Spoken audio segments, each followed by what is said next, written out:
Dès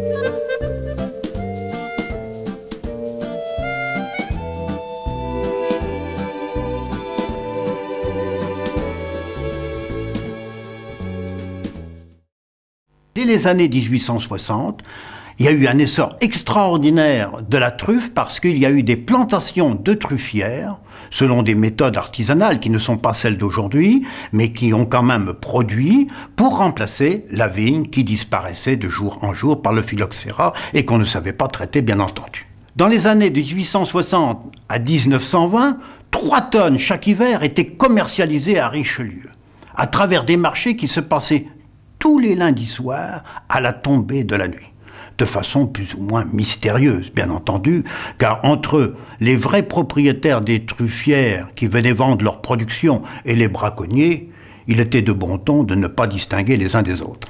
Ce piège était mis par les propriétaires de truffières pour dissuader les maraudeurs et autres braconniers. C'est ce qu'on appelle un piège à hommes. Extraordinaire, puisque la personne qui était prise dans ce piège ne pouvait pas se libérer elle-même. Car dès qu'il se refermait, il fallait la clé, vous voyez ici une serrure, il fallait la clé du propriétaire pour l'ouvrir. À cet effet, on raconte une histoire que je ne crois pas juste, mais que je vais quand même vous raconter. Un brave homme, galant homme, un soir qui se rendait chez sa belle, voulut offrir ce fameux précieux aliment aphrodisiaque, et se rendit dans une truffière connue. Malheureusement, il se prit la main dans ce piège qui est ici sur cette table.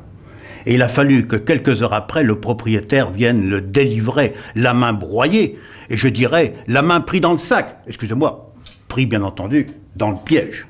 Mais il existait bien d'autres objets que les braconniers se servaient, bien entendu, pour déjouer la garde des propriétaires. Celui-ci qui est vraiment extraordinaire. Cette petite lampe que vous voyez ici, à l'intérieur on mettait une bougie et qui a la particularité d'être pliante.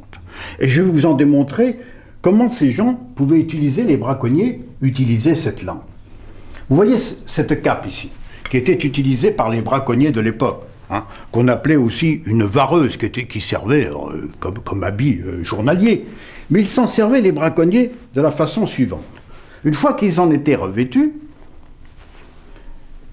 et bien attachés, je ne suis pas un spécialiste, et je vous demanderai de bien vouloir m'en excuser,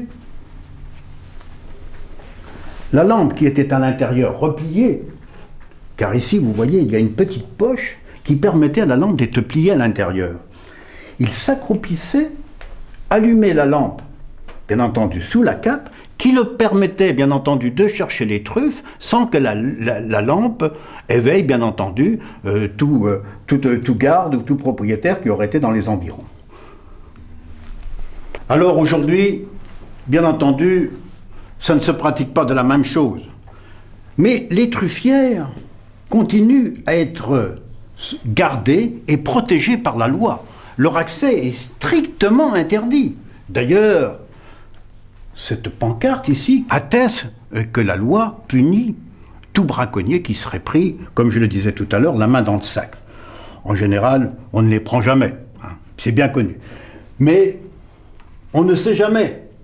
Et si quelqu'un encore aujourd'hui employait ces pièges à hommes, je conseillerais à toute personne qui voudrait manger de la truffe de ne pas s'aventurer dans les truffières et de plutôt venir à nos marchés nationaux qui existent en fin d'année, le 21, le 28 décembre, au mois de janvier, au mois de février, durant tout l'hiver, pour acheter ce précieux trésor, qui leur permettra, avec quelques grammes simplement, de rentrer dans la poésie gastronomique à tout jamais.